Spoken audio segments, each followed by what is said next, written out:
everyone, thanks for coming back to my channel to watch another video. Today is a video that I have filmed a few times and just didn't like how it turned out, or just didn't want to talk about it, I guess. And I think it's something that needs to be talked about more because it would help a lot of people, I think, to know my story, and that is how I dealt with my postpartum depression. I had it really bad with Millie, and just to let you know, before I gave birth to Millie, I was very unproductive. I wouldn't say that I had a bad pregnancy, but I just felt really tired all the time and down, and I was happy that I was having a baby, but I wasn't myself, if that makes sense. And then as soon as she was born, it was like a switch clicked, and it was immediate. The depression hit me like that. So I know that postpartum depression comes in many forms, and mine was I had very, very dark thoughts about people. And I know a lot of people get anxious. I know a lot of people get afraid. But for me, it was like I wanted people, I would think about how people would die, like those around me. And it's kind of embarrassing to say that, because I'm not a mean person. I'm not a hateful person. I try to be nice to everybody that is around me. And for me to actually think, you know, plan their deaths, like not that I would do it, but just thinking, I wish they would die. I wish they weren't in my life anymore. It wasn't about my baby. It wasn't about Millie. I had no dark thoughts about her or my husband, but other people. And it's almost shameful to me to think that it was like that, but there it is. And a little background, we were originally from Chattanooga, and when me and Scott got married, we moved to Oregon, and then from there, a few months later, we moved to Washington State because he got offered a better job with the same company. So we were out there all by ourselves in Washington State, and when Millie was born, she was very colicky. And if she wasn't sleeping or eating, she was crying. And the only thing that soothed her was feeding her and a hairdryer right by her ear. Not pointing at her face or anything, but like pointing the other way. Just the noise of a hairdryer was very soothing to her. So her colicky lasted about a year, and so did my depression, but it kind of tapered off towards the end. One of the things that people told me, or that I got, somebody mentioned it, more than one person mentioned it, was that my daughter's colicky was due to my postpartum depression. And that hurt. That hurt a lot. I do not think that colicky is geared towards postpartum depression. Your child is not colicky because you're depressed. Those do not coincide. I really don't think they do. So for somebody to tell me that was just, it broke my heart, because that is the last thing you want to hear when your child is colicky or when you're depressed, is that your depression is causing your baby to be colicky. So if you know somebody that is depressed, or if they have a colicky baby, don't ever say that to them, because it hurts. Now, the worst thing about my depression was not the depression itself, but that people noticed. People noticed that something wasn't quite right with me because I wasn't acting my usual self, and they didn't say anything. And now when I have friends that, you know, just have babies or whatnot, I always ask, you know, how are you feeling, really? How are you feeling? Because, and I really encourage you, if you know anybody that has had a baby very recently, or even, you know, 2 or 3 months ago, then ask them how they're doing. Ask them how they're feeling. You know, get personal with them, because, you know, sometimes you just need that, especially when you think that you're feeling alone and that nobody would understand. It's a very shameful thing when you're dealing with it.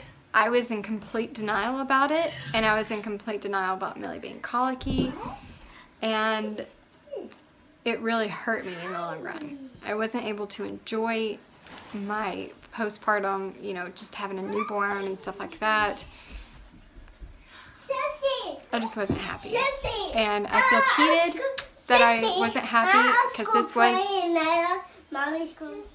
So I felt cheated that I wasn't happy during the most happiest part of my life, if that makes sense. It was supposed to be the happiest part of my life, and I wasn't happy. And I felt cheated about that. So if you do know somebody that just had a baby, please get personal. Please ask them, you know, be direct with them. You know, how are you feeling? Are you depressed? Are you sad? And let's not forget, those first couple weeks, you will be a little down just because you're tired and the baby blues. Let's not mix up depression with baby blues, because baby blues only last for like 2 weeks at the most, and it's not that you're depressed, it's just that you're kind of emotional. You know, you cry a little bit when you see a commercial or a sad movie, but you're not completely like boo-hooing all day, or you're not having dark thoughts, or you're not feeling like something's gonna happen to your baby, like anxiety feelings. I know one of my friends actually had a feeling like she'd look at her baby and she thought that her baby was going to kill her. And I know some of you might laugh about that, but you know, when you're struggling with it, when you're struggling with postpartum depression, it can take on any form.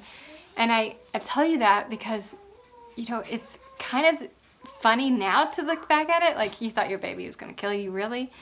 But when you're in the moment and you're really depressed and anxious and something not right, then you do have thoughts like that, I'm sure. And it's different for everybody. So just be aware that, I mean, it can take any form of depression. So moving on, so that was my first baby.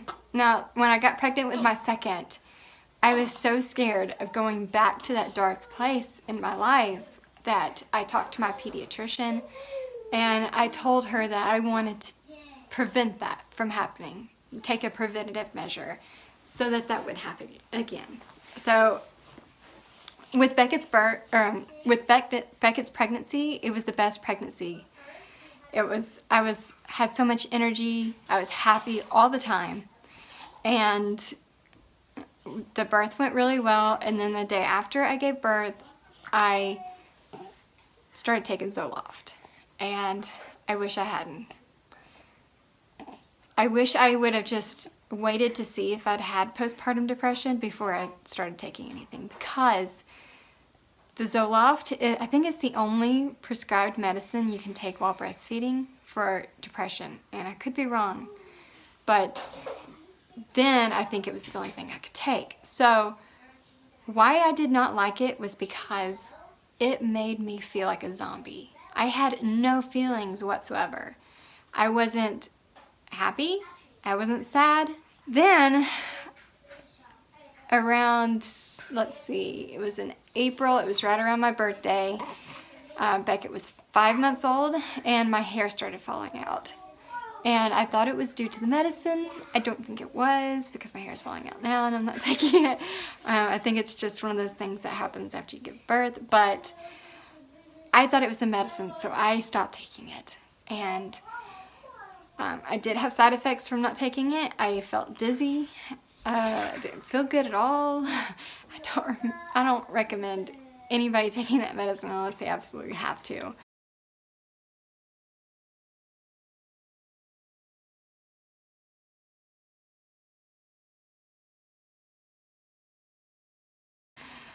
It might not, you might not have the same effects that I did, but I definitely won't ever take that medicine again. So I stopped taking that medicine, and then it was like, I was fine. I was happy. I didn't have any postpartum depression issues, and I just went on with my normal life, and I just felt a lot better, had more energy and everything. So that was amazing. Another thing with that medicine is I don't really remember that much about those first few months with Beckett. I remember the first few months with Millie, of course. She was so colicky. But, you know, with Piper now that she's 4 months old, I can remember everything about, you know, her first few months. So that was one thing I felt cheated about. So when we were done after Beckett. We weren't going to have any more kids. I wouldn't have minded to have more kids, but I felt like I was scared. Honestly, I was scared to have another child because of the postpartum depression. So I was scared to get it again, and I made a video. I made a video about my fears about delivery and postpartum depression and her being colicky. I made that in a video in one of my pregnancy updates. So I will link that above, and I go into a little bit about this, but I have not had any anxious feelings. I have been sad maybe 1 or 2 times, maybe 2 times since I've had her. Now this first few weeks I did have the baby blues, and it wasn't anything. I knew the difference between the depression and the baby blues. You can feel the difference. Once you know you've had depression and you feel the baby blues, it's like night and day. It's not near as bad. With depression, it's like a dark cloud, and with baby blues, it's just like you're just emotional, like you're PMSing or something. So I have not had any depression or anxiety with Piper, and honestly, what I did when I found out I was pregnant with her was, obviously I prayed for a healthy baby and a healthy, you know, child, that she wouldn't be colicky. That was one of the other things I prayed about a lot. But the most I really prayed that I wouldn't get postpartum depression again. I did not want to be cheated out of this. I wanted to do everything in my power to make sure that I did not get postpartum depression. And there's not much you can do. I mean, obviously, it's neurological. There's nothing that you can do. If you get it, you get it. But I prayed every day, more than once a day, every day, that I would not get postpartum depression this time around. I mean, I just knew I couldn't handle it. I just knew I couldn't. Not with 2 other kids. I wanted to be happy. I wanted to experience this. So I guess one of the reasons why I'm making this video is because I know some people who are scared to have more children because of their anxiety and their postpartum depression. And I say just go for it. If it's something that you really want to do, just do it and pray. Just pray about it. Let it all out. God can handle it, and God will know that what you need, and He will provide it for you. If I don't have any help here, and I think God just knew I just couldn't handle it. There was just no way, and I thank Him for it every day, because I don't ever want to experience that again, and hopefully I won't ever have to. And another thing I wanted to mention is, if you do have it and if you are struggling with it, talk to somebody. I have my email address in my about page on my YouTube channel, and you can also direct message me on Instagram. I see those right away, so that was probably the best part. or best way to reach me. But if you ever need to talk about it, just direct message me, because you are not alone. Most women do go through this. So if you do have it, just know that you're not going to be able to snap out of it. I know before I had it, I would hear about depression and be like, why don't they just snap out of it and just be happy? I mean, how hard is it to laugh and have a good time? And I just didn't understand it. Like, you don't, and you won't understand it until you go through it, until you have those thoughts and those depressing moments in your life. You can't understand it until you go through it. So if you've never gone through it and you know somebody that is, just be patient with them, help them any way that you can, whether it's taking over dinner or give them chocolate. So I guess what I'm saying is help however you can, whatever they need, be supportive, and don't be judgmental. If you've never gone through it, then you just don't know how much it hurts, how much shame, I guess, it goes with it, even though you can't help it. I knew that I couldn't help it. There was just nothing that I could do. But it's still shameful to even think that I had those thoughts about people.